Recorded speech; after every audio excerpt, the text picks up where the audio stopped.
Hi, excursionists. It's me, Nari. I want to thank you for being so patient with me during this incredibly busy time of year. Very soon, we will be back to our regular release schedule. And of course, I have one of our Thursday excursions for you today. But I also have a present for you. I know you love sharing this show with family members during this time of year. So I have one great story for you and yours of all ages that will unfold from the 20th through the 25th, like a countdown to Christmas Day. I truly hope you will enjoy it. For now, let's head down the last twisted path of 2023. Are you ready?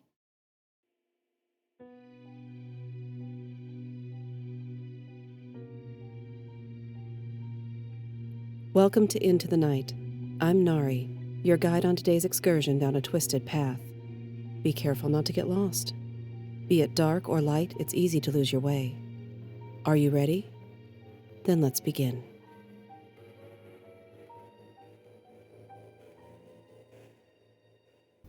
The timing belt. The tinkling of bells drew the man's attention to the office door of his auto shop. Al wiped the grease from his hands onto the worn brown coveralls he wore on cool days during the fall and winter. He smiled at the neatly dressed man who stood before him. "Hello, sir. Is there something I can do for you?" "Are you Al Klinkingbeard?"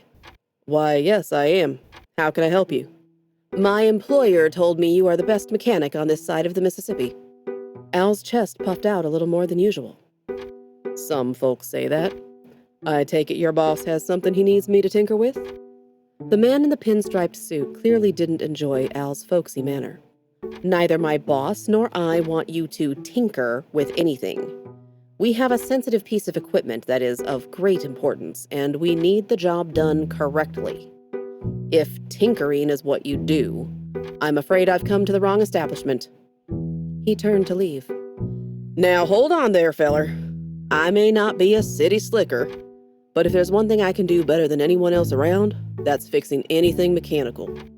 I apologize if I'm too country for your liking, but it's just how I was raised. I might not look like much, but I have a mechanical engineering degree from MIT. I just don't take to acting fancy, and if I did, my neighbors would run me out of town. How about we sit down and have a conversation about the job you need done?" The stranger's shoulders relaxed. "Very well. I'm afraid I was a bit too abrupt, Mr. Klinkingbeard, and I apologize. How you look and how you talk are of no business of mine, and I shouldn't have made assumptions about your abilities. In fact, your low-key nature is an added benefit to using your skills. You see, this is a delicate matter, and we can't draw attention to this project." "Okay, that sounds fair. And apology accepted. Now, let's go into this other room here and we can have a conversation. Discretion is imperative. You cannot speak to anyone else about this. Do you understand?" "Look, mister, I've done jobs for the government, the military, and several big-name companies, and a few not-so-well-known secret agencies. I didn't get the reputation I have by being indiscreet." The gentleman smiled. "I think I'm in the right place then." He followed Al into what appeared to be a den. "This is much nicer than what I imagined given your storefront and overall appearance." "Appearances can be deceiving. I may look and sound like a hayseed, but I'm an educated man, and I know about the finer things in life. Please have a seat, Mr. Cromwell. Edward Cromwell. I apologize for not introducing myself sooner. I fear I've shown bad manners all the way around, and I didn't want us to get off on the wrong footing. I've been under a great deal of pressure trying to find the right way to fix the problem I have, and it's just put me on edge. Please accept my apologies." Al pointed once again to the leather chair he offered to his customer. "Accepted. Now, let's get down to the business at hand." For the next 45 minutes, Al and Mr. Cromwell talked at length about the problem and how it could be fixed. "I see. Yes, it would be important to have that engine running in tip-top shape." Al poured his guest another cup of Kona coffee he had ordered from Heavenly Hawaiian Farms. "My, this is an excellent blend." "My favorite, Mr. Cromwell. I have it shipped here since it's not available in stores. At least, not in these parts." "How long would it take you to begin?" You're in luck. I just finished working on an engine rehaul for that dump truck parked in the garage bay when you got here.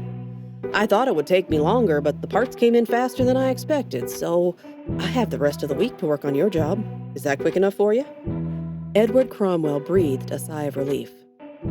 Yes, that would fit my boss's schedule perfectly. I will bring it by this afternoon. I didn't want to tow it here unless you were hired. Consider yourself hired. The two men shook hands and spent at least an hour discussing the books filling the shelves in Al's den. I'm quite impressed. You have all the classics, as well as books covering everything from quantum physics to psychology.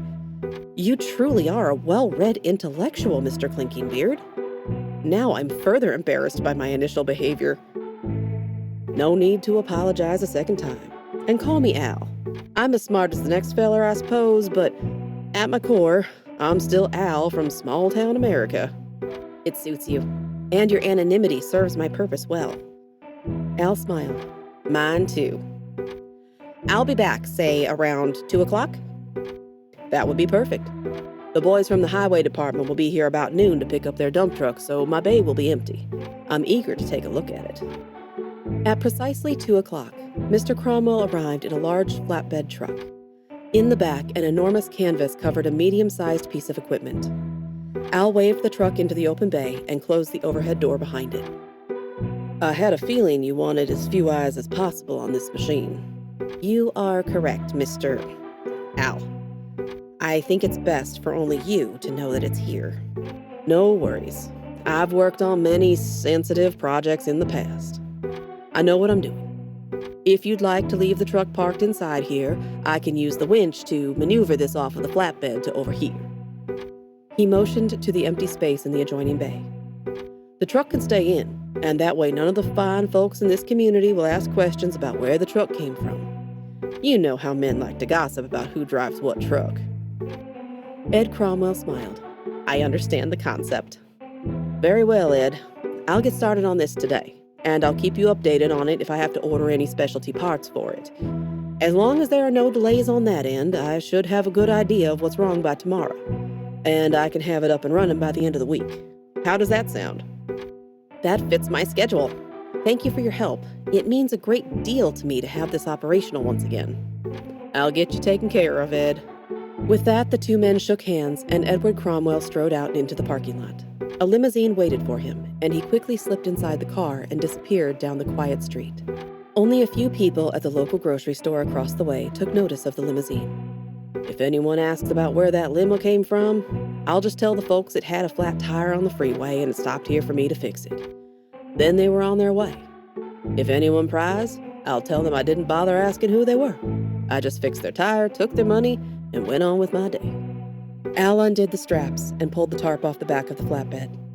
He carefully attached cables and used the winch to gently guide the equipment onto the concrete floor of the adjoining bay. Well, looky here. Let's see what's going on with you.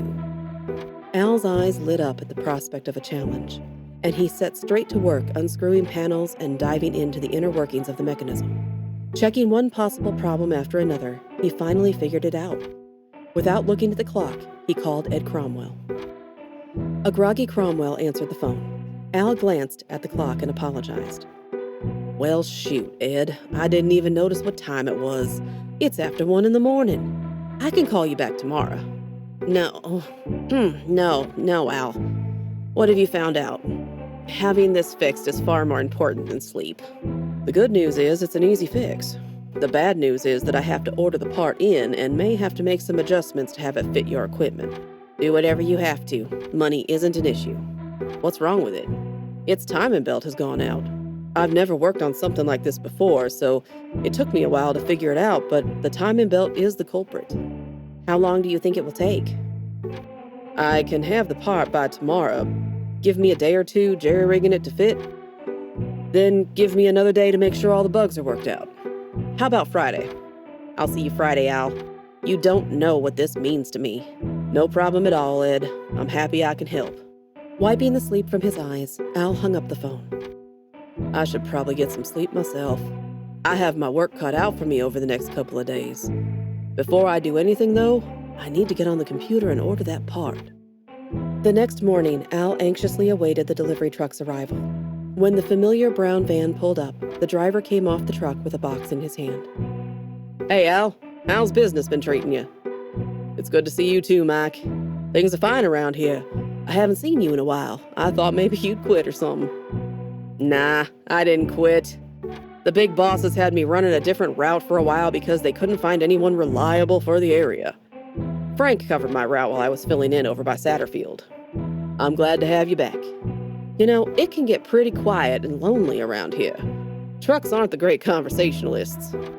Mike chuckled as he handed a clipboard to Al. "I bet it does get lonesome. You need to find yourself a wife. That's what you need to do."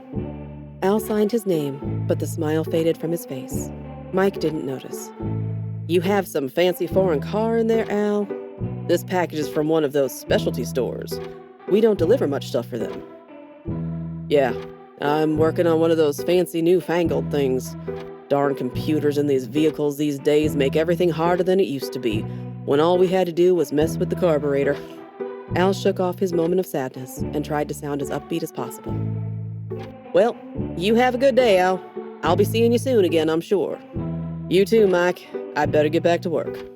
Al watched the van pull back out onto the street and driveway. He opened his door to the office, flipped the open sign to closed, turned on the light, and stepped into the shop. Having already taken the measurements he needed, he set to work adapting the timing belt to fit Edward Cromwell's project. Working almost nonstop for the next 48 hours, he finished his task. He dialed Cromwell's number. "Hey, Ed, I have you all taken care of. You can come in anytime to pick it up." "I'll be right over." Within half an hour, the limousine arrived in front of Al's business. "Come right back here, Ed. Go ahead and take a look over, make sure you're happy with the job I did." Ed checked every dial and turned it on. The motor purred. A broad smile broke out on his face. "Al, this should compensate you for your trouble. It's cash. No need to raise any red flags with the government." He handed Al a satchel. Al whistled when he opened it. "This is more than I was expecting, Ed. I was just doing my job." "You've helped more than you know. You've kept a major crisis from happening, and I can't explain it.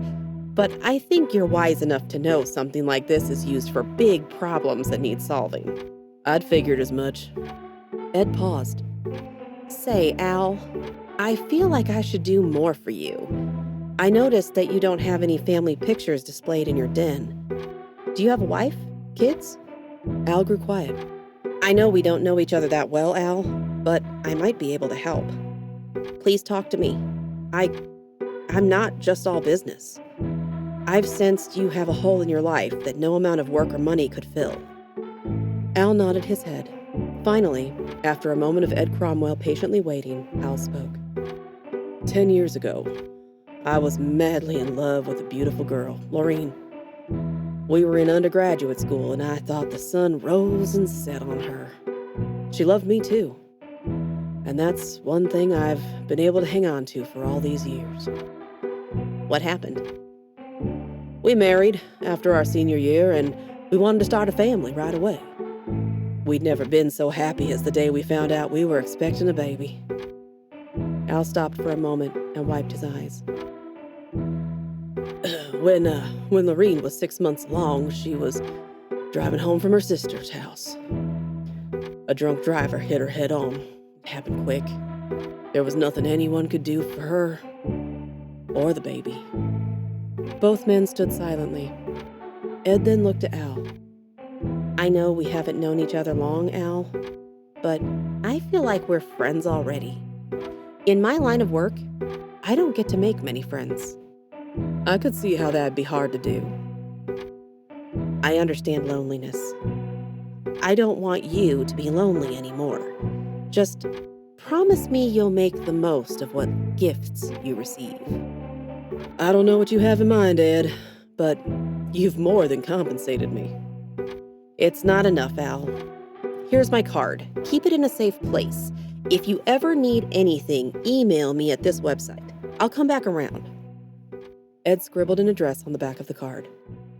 "I want you to step back inside the office, and don't turn around until you don't hear the motor humming anymore. Then I want you to drive to this address. Trust me." Al did as he was told. When the humming stopped, he looked at the empty bays of his garage and scratched his head. Did I just imagine all that? In his hand, however, was the card Ed left him. He flipped it over. 2025 Honeysuckle Lane. He walked to his car that was parked on the side of the garage and plugged the address into the GPS. Within 20 minutes, he pulled down a quiet country road and arrived at 2025 Honeysuckle Lane. A 3-story pale yellow farmhouse awaited him. He pulled into the driveway and stepped from his car. A little boy and girl threw open the front door and raced down the steps yelling, "Daddy! Daddy!" Confused, he almost stepped back from them as they wrapped their arms around his waist. Hearing more footsteps on the front porch, he looked, but he couldn't believe his eyes. "Lorraine! Lorraine!" He ran to her to take her in his arms, but he feared she would be no more than a figment of his imagination. But no, she was no illusion. As lovely and vibrant as she'd ever been, she greeted him with a kiss. In her arms, she held a baby who cooed at his father. "The children and I were hoping you'd come home soon. Lunch is almost ready, and the children were wondering if we could go for a drive to see the fall colors." She opened the door, then hesitated. "A man stopped by earlier. He said you're a good friend of his. He wanted me to give you this, and he said you'd understand." From her jacket pocket, she pulled a copy of H.G. Wells's novel, The Time Machine, and handed it to her husband. Al stood still, staring at the book. On its cover was an illustration of a machine. Al had no doubts that he recognized it. Not more than an hour ago, it sat in the bay of his garage, having arrived on a flatbed truck a few days earlier. He flipped open the cover and read the inscription, written in Ed Cromwell's hand. "To my friend Al, you helped me when I needed it most, and I wanted to do the same for you. What's the point of having a way to help those in need unless you put it to good use? You have a second chance. Live life well." Lorraine paused. "Is everything okay, Al?" He put his arms around her. "Things haven't been this good in the longest time. It's wonderful to be home with you." They walked into their house, followed by their 2 oldest children. For the rest of his days, Al lived a good life.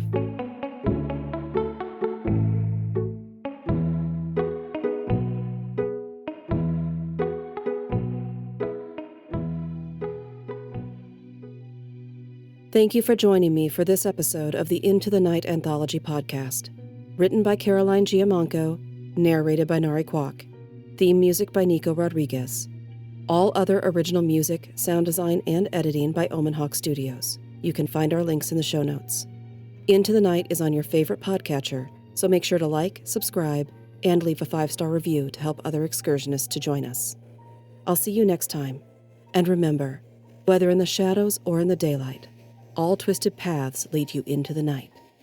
Into the Night Anthology is a Creative Typo Entertainment production.